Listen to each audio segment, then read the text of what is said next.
Di antara nikmat terbesar dalam hidup saya adalah nikmat Islam dan nikmat iman. Nikmat Islam dan nikmat sunnah. Allah boleh saja mengambil tangan saya. Allah boleh saja mengambil kedua tangan saya. Tapi Allah tidak mengambil agama saya, tidak mengambil iman saya. Teman-teman sedekah kreatif, kali ini tim sedekah kreatif mendapati seorang yang menginspirasi dan membutuhkan bantuan dari kita. Ia adalah Faisal, seorang relawan yang membantu tersebarnya dakwah sunnah di media sosial. Kita nggak tahu, lewat dari dakwah kita orang bisa, Allah memberi hidayah dari konten kita. Allah memberi hidayah dari postingan kita. Kita nggak tahu itu yang akan membantu kita di akhirat. Masya Allah, tabarakallah, kekurangan fisik tak membuatnya enggan untuk berbuat kebaikan.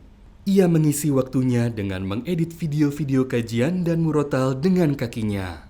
Anda yakin kun la yusibana illa ma kataballahu lana.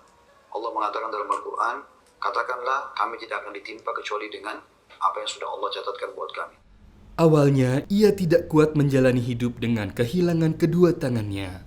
Namun seiring berjalannya waktu, ia menyadari di balik ujian ini ada hikmahnya. Sabar ya, ini hanya sebentar. Ini di dunia hanya sebentar. Kamu akan menerima pahala yang besar dengan kesabaranmu. Bismillahirrahmanirrahim. Alhamdulillahi Rabbil Alamin. Untuk lebih jelasnya cerita dari Akhi Faisal, mari kita simak tayangan berikut ini. Bismillah, Assalamualaikum warahmatullahi wabarakatuh. Nama saya Faisal, lahir tahun 1988 bulan Agustus. Saya lahir dan tinggal di sebuah desa, di sebuah pulau kecil yang terpencil di Provinsi Gorontalo, Sulawesi Utara. Saya terlahir dari keluarga yang miskin, yang serba kekurangan. Orang tua saya hanya bekerja buruh serabutan. Apalagi tinggal di sebuah pulau terpencil yang semuanya penuh dengan keterbatasan. Kehidupan saya waktu kecil sebagaimana anak-anak sering bermain di laut dengan teman-teman dan juga mencari ikan untuk dimakan. Waktu masa sekolah juga tidak mudah. Untuk menuju sekolah saya harus menyeberang lautan dengan perahu untuk sampai ke sekolah di pulau tetangga. Begitulah masa sekolah saya dari SD sampai SMP. Dilalui dengan perjuangan yang keras. Ketika saya sudah menduduki bangku SMA, keadaan semakin sulit. Hingga akhirnya kelas 2 SMA saya berhenti sekolah, putus sekolah. Karena orang tua saya tidak mampu lagi membiayai sekolah saya. Di saat saya sudah putus sekolah itu, saya pergi ke Gorontalo. Waktu itu sangat sulit mencari pekerjaan. Sehingga untuk memenuhi kebutuhan saya sendiri, saya bekerja serabutan. Bekerja apa saja untuk memenuhi hidup saya. Di suatu saat saya bekerja sebagai buruh bangunan.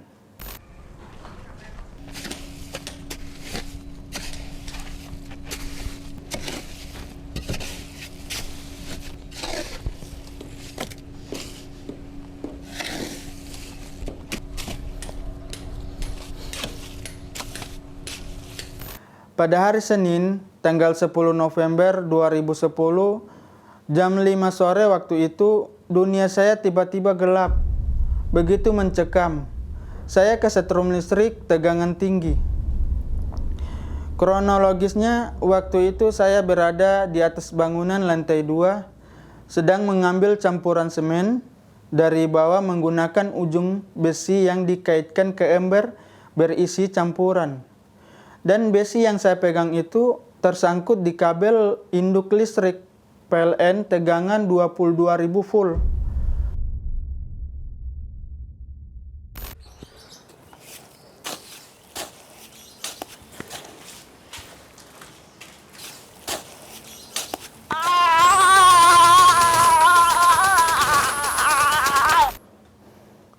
Dalam keadaan kesetrum itu, saya merasakan sakit yang luar biasa. Kepala saya seperti dipukul pakai balok besi, kemudian penglihatan saya gelap, pendengaran telinga saya bunyi seperti pecah.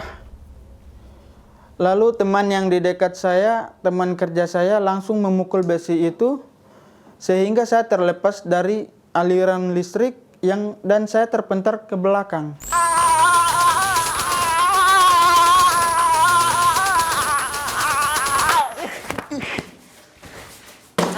Sal, kenapa lu, Sal? Sal? Seluruh tubuh saya hangus terbakar. Kedua tangan saya hancur dan terkelupas. Kemudian saya langsung dibawa ke rumah sakit. Tolong tangan saya dong.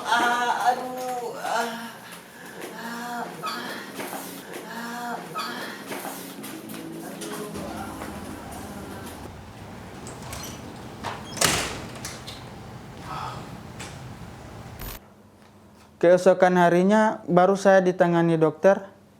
Kedua tangan saya dibelah sampai siku. Betis tangan saya sampai jari-jari dibuka. Kesakitan yang sangat luar biasa. Tangan saya kesetrum, Dok.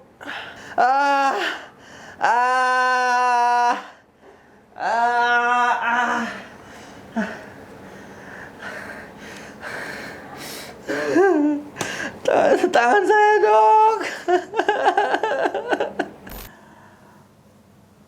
2 minggu di rumah sakit, jaringan organ tangan saya tidak dapat lagi disembuhkan, sehingga dokter menawarkan langkah amputasi.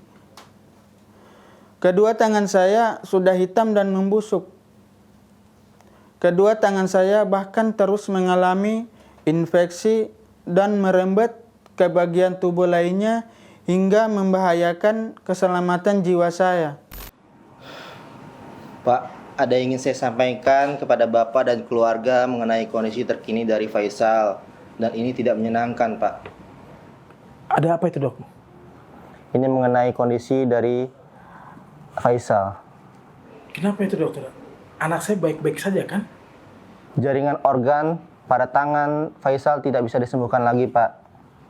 Dan ini sangat berbahaya bagi kondisi Faisal karena akan merambah ke organ lainnya. Ini sangat berbahaya, Pak. Terus bagaimana, Dok? Namun ada satu hal lagi yang bisa kita lakukan untuk menyelamatkan jiwa dari Faisal. Apa itu, Dok? Amputasi, Pak. Aduh. Nggak mungkin, Dok. Saran dokter untuk diamputasi sebatas pergelangan tangan saat itu. Ternyata ditolak oleh keluarga saya. Dokter harus bisa menyembuhkan. Tidak, Pak. Ini satu-satunya cara untuk bisa menyelamatkan jiwa Faisal dengan cara amputasi. Dok, saya yakin rumah sakit besar ini bisa untuk membantu saya, Dok. Dokter kan sudah berpengalaman. Sabar, Pak. Sabar. Ini benar-benar satu-satunya cara untuk bisa menyelamatkan Faisal.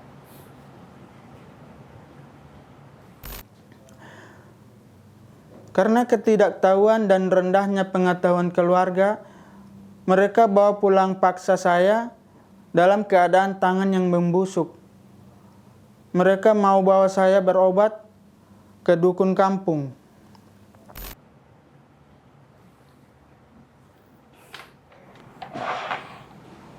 Baik, dokter. Kalau dokter nggak sanggup membantu saya dan anak saya akan bawa anak saya ke orang pintar, Dok. Terima kasih, Dok. Mari, Nak.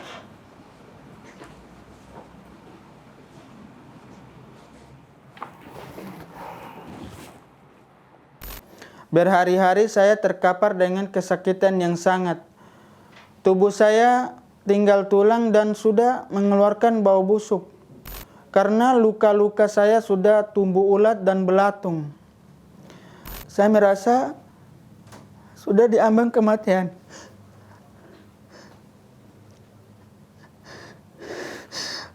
Saya minta sama Allah mengambil nyawa saya saja.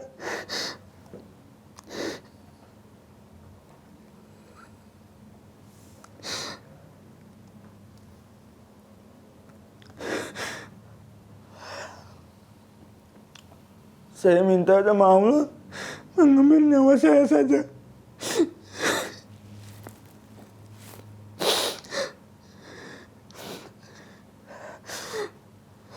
Hampir 15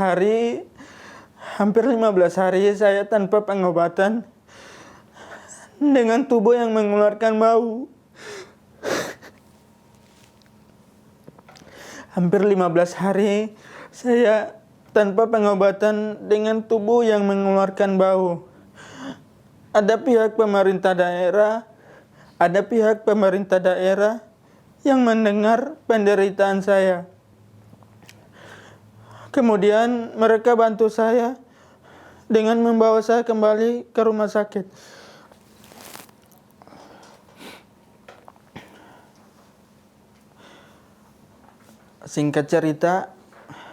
Singkat cerita, akhirnya dokter memotong kedua tangan saya. Dipotong. Saya tidak mampu mencerna ini. Saya tidak mampu mencerna ini dengan apa yang saya alami. Tuhan, saya salah apa? Saya mendapati kedua tangan saya tidak ada lagi. Saya shock, panik, dan rasa takut tiba-tiba memenuhi rongga dada saya. Lalu histeris, dan saya menangis. Ada rasa Tuhan tidak adil.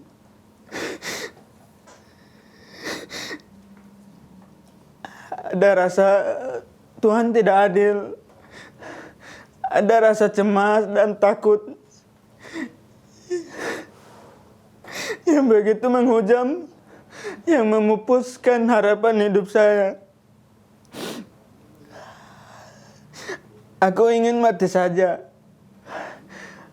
Tak terbayang bagaimana menghadapi kehidupan dengan tubuh cacat tanpa kedua tangan seperti ini. Keadaan itu berlangsung beberapa lama sampai akhirnya aku tersadar bahwa ada sesuatu yang nyaris lupa aku syukuri. Yang itu aku masih bisa hidup. Allah memberi saya kesempatan hidup. Allah masih memberikan saya kehidupan ini. Proses penyembuhan berlangsung cukup lama. Penyembuhan fisik sekaligus penyembuhan psikis. Aku harus menyelesaikan diri dengan kondisi yang tak lagi seperti dulu. Bagaimana harus melanjutkan hidup tanpa kedua tangan? Dengan tangan yang terputus dan nyaris tewas. Dengan tangan yang terputus dan nyaris tewas kesetrum listrik merupakan ujian dari Allah.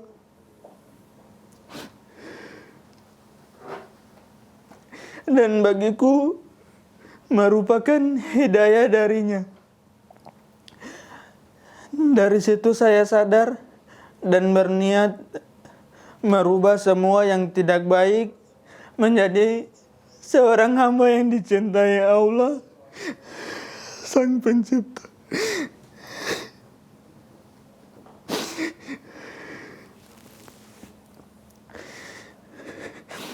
Aku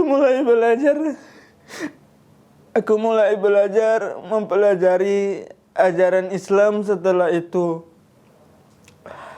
aku membaca buku-buku agama dan mendengar ceramah-ceramah dan nasihat dari para dai-dai sunnah. Aku belajar akidah, belajar tauhid, belajar fikih, belajar sunnah-sunnah Nabi, rukun dan tata cara sholat, wudhu, dan belajar membaca Al-Quran. Saat ini saya terus berupaya memperbaiki kualitas iman saya. Saya hanya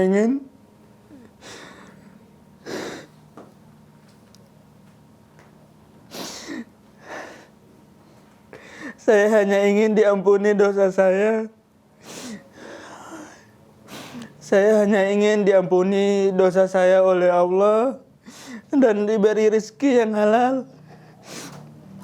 untuk menafkahi istri saya dan keluarga saya.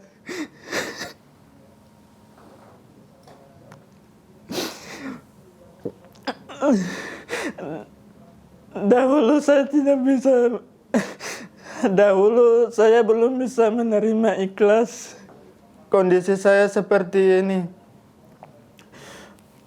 Lalu saya terus belajar dan belajar sehingga tahu makna kehidupan dan tujuan hidup ini. Dengan selalu mendengar ceramah-ceramah kajian dari Ustadz Khalid, dari beliau saya semakin yakin dan merasa tenang dan damai menjalani hidup ini. Semoga Allah membalas kebaikan-kebaikan Ustadz Khalid Basalamah. Semoga Allah menjaga beliau. Saya sangat bersyukur atas segala nikmat yang banyak yang Allah berikan kepada saya. Di antara nikmat terbesar dalam hidup saya, di antara nikmat terbesar dalam hidup saya adalah nikmat Islam dan nikmat iman.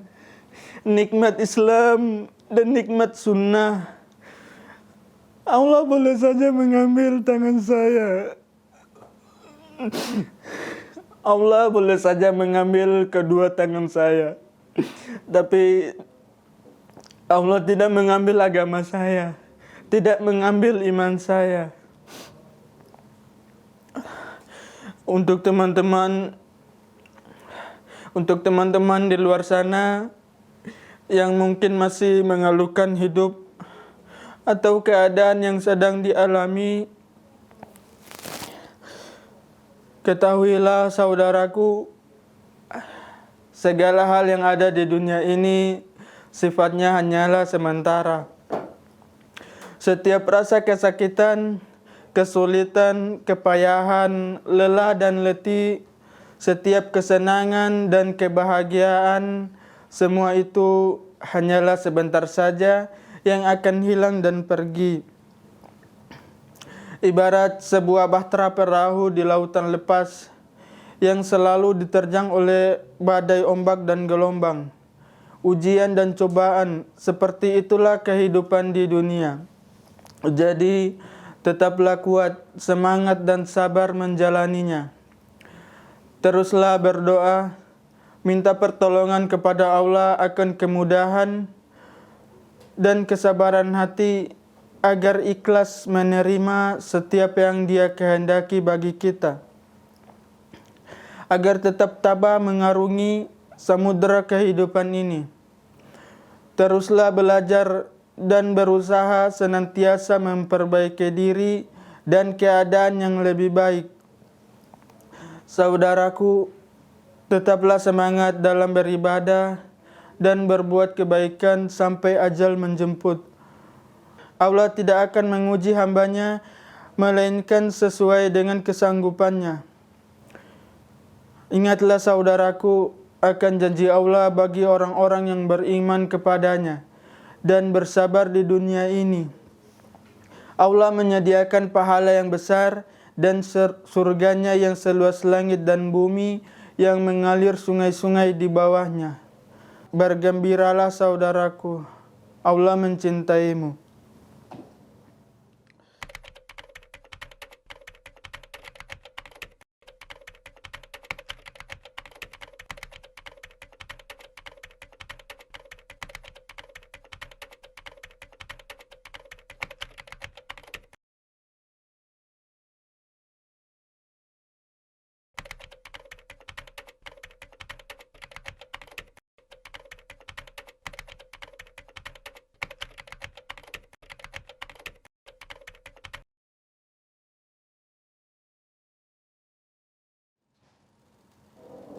Perlahan saya mulai menerima keadaan.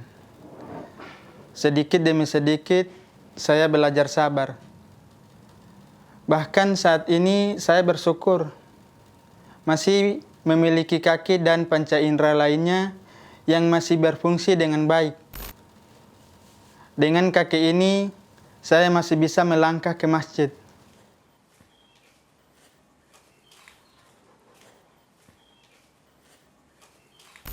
Dengan mulut ini, saya masih bisa berzikir dan berdoa.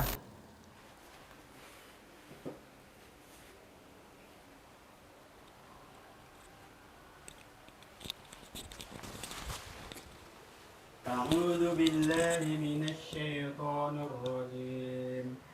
Bismillahirrahmanirrahim. Alhamdulillahi rabbil alamin. Dengan telinga ini, saya masih bisa mendengar indahnya alunan ayat-ayat suci Al-Quran. Saya sangat bersyukur. Dengan semangat ini dan baiknya Allah kepada saya tetap bertahan hidup. Dan ingin sekali mandiri, tetap bekerja dan berpenghasilan sendiri. Insya Allah, melalui program pemberdayaan dari Yayasan Sedekah Kreatif ini, Allah memberikan rezeki yang baik lagi halal untuk saya. Jazakumullah khairan untuk semua yang terlibat dalam program ini. Para donatur, tim Ghazwa, dan khususnya Ustadz Khalid Basalama, doakan saya tetap tegar menjalani hidup ini.